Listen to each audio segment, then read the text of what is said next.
Bonsoir, bienvenue pour ces inédits de la nuit du Big Bang au Big Band.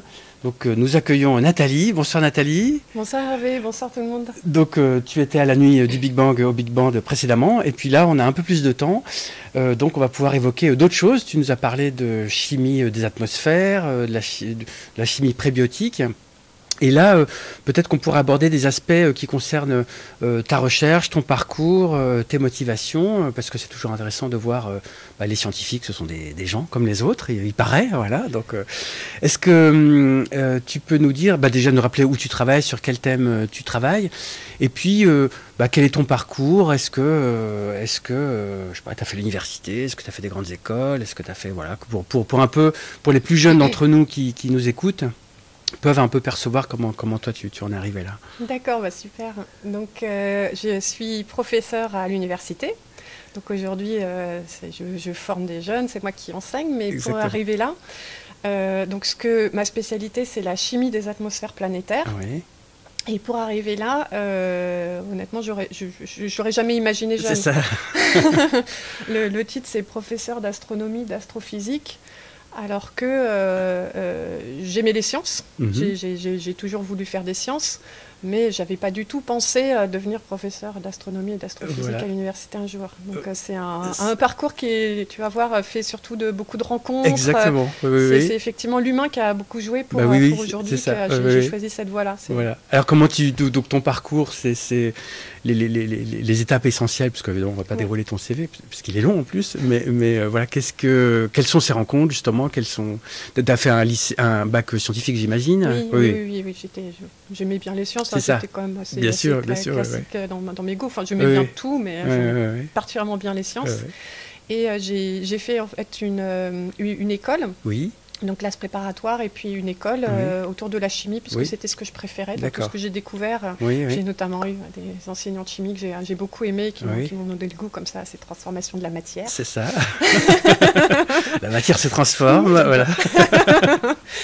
Et donc en fait j'ai vraiment fait un parcours pour aller le plus loin possible dans cette chimie, mais également le transmettre. Donc en fait j'ai fait une école normale parce que j'avais envie aussi de devenir enseignante. Exactement. Donc en fait professeur c'est enseignant-chercheur, donc c'était la voie pour le devenir. Donc j'ai fait une école normale en chimie. D'accord. Voilà. Et en fait, donc là pour l'instant on n'est pas du tout encore dans les planètes. Non.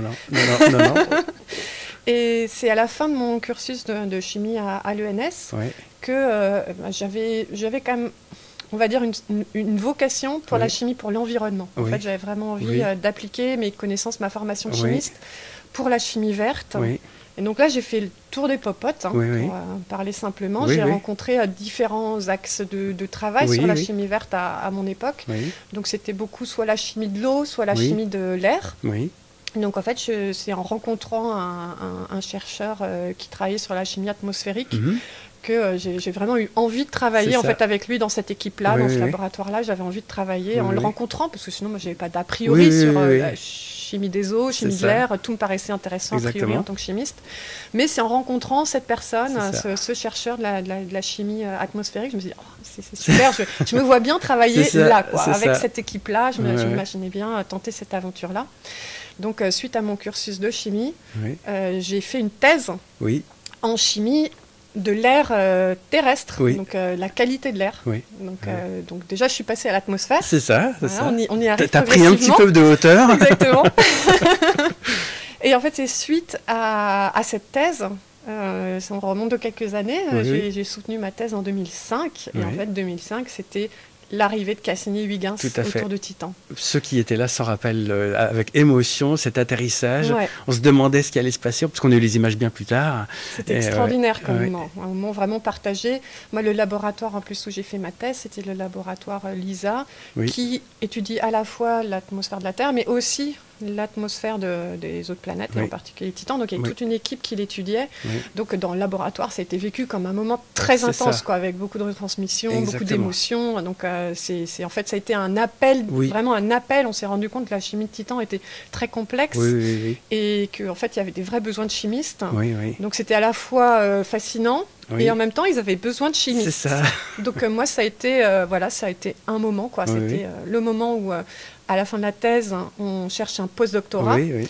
Moi, j'ai eu envie, du coup, il y a eu des opportunités pour travailler sur Titan et j'ai sauté dessus, en fait. D'accord. Donc, c'est à ce moment-là, c'est grâce à Huygens qui a atterri sur Titan que tu as basculé du côté astronomique de la chimie. Tout à fait. Écoute, c'est très bien. Et donc, après, tu t'es retrouvé au Latmos pour faire tes expériences. Les expériences que tu fais sur Titan, de l'atmosphère qui ressemble à celle de Titan, notamment, ou de la Terre primitive, dont tu as parlé lors de la nuit du Big Bang au Big Bang. Est-ce que pendant ta thèse déjà tu faisais des expériences ou c'est venu après, à partir de cette période, disons Titan, à partir de 2005? Oui. En fait, je suis vraiment expérimentaliste. D'accord. C'est ce que je préfère. J'ai fait un peu de modélisation en postdoc, mais en fait, c'est vraiment les expériences que j'aime le mieux, monter des expériences et puis simuler les planètes. C'est ça. C'est vraiment ça, en fait, que je faisais déjà sur l'atmosphère de la Terre. Mais tu l'as étendu. Et que j'ai étendu aujourd'hui pour faire cette simulation des autres atmosphères du système solaire. Mais il y a finalement un fil conducteur. Oui. Et donc, alors, tu as en partie répondu à cette question que je pose à tout le monde qui vient ici. C'est qu'est-ce qui fait que la petite Nathalie est devenue chimiste, astrophysicienne? Certains ont ça depuis qu'ils sont tout petits, etc. Toi, c'est plutôt donc ta passion pour la chimie qui t'a amené progressivement à l'astrophysique. C'est pas forcément l'émerveillement du ciel, même si on peut l'avoir par ailleurs quand tu étais petite ou des choses comme ça. Donc c'est ton parcours qui t'a amené à l'astrophysique, c'est ça?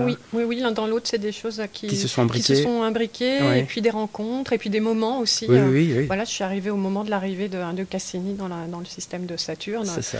Voilà, ça aurait été 3 ans avant, 3 ans après, c'était plus la même histoire. Donc effectivement, c'est aussi la vie qui donne des opportunités. Exactement, plutôt belle opportunité en l'occurrence. Et est-ce que toi, tu aurais des conseils à donner à des jeunes gens, alors qui sont soit au lycée, soit au collège, soit dans le supérieur, mais pas encore trop engagés, pour soit poursuivre des idées qu'ils ont déjà, soit au contraire, un peu comme toi, naviguer en fonction des opportunités? Est-ce qu'il y a des aspects peut-être d'autocensure? Voilà, quels conseils généraux, toi, tu aurais envie de donner à ceux qui nous écoutent? Alors moi, je dirais que ce qui m'a le plus appris, en fait, c'était les stages. Oui. Parce qu'avant, en tout cas, moi, je me faisais une idée. Je suis pas dans une famille de chercheurs. Donc le monde de la recherche, je ne le connaissais pas. Et c'est vraiment à l'occasion des stages de laboratoire que je me suis rendu compte concrètement que c'était un métier. Tout à fait. Qu'on avait des collègues. C'est ça. Et que la recherche, c'était pas se lever un matin et avoir une idée géniale. C'est ça.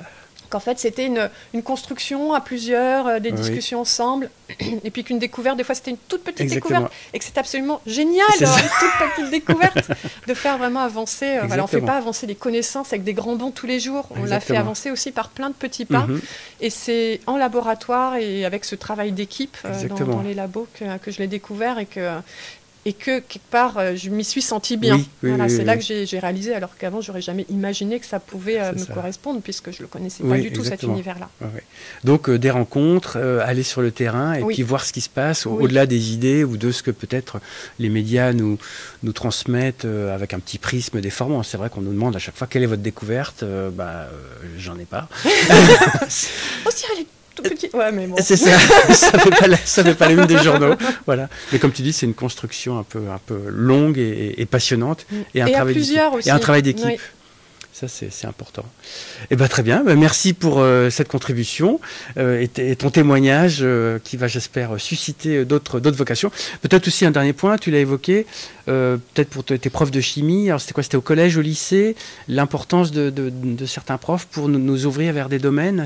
Donc, c'était quoi? C'était au lycée, toi, ou plutôt... En fait, j'ai 3 grands souvenirs de professeurs de physique-chimie, d'abord... à la fois au collège, puis après au lycée, et après prof de chimie en prépa. Et c'est vrai que c'est ça, au fur et à mesure, c'est vrai qui donne aussi un aspect attirant à la matière, c'est se projeter, avoir un peu des rôles modèles, se dire ils sont fantastiques, ils partagent, ils aiment ce qu'ils font, c'est vrai que ça donne envie. Donc le rôle à la fois des enseignants-chercheurs, des chercheurs et des enseignants est absolument primordial pour les vocations ou pour les faire émerger. Merci de ton témoignage, Nathalie, et puis à une prochaine fois. Merci Hervé, au revoir. Au revoir, bonne soirée.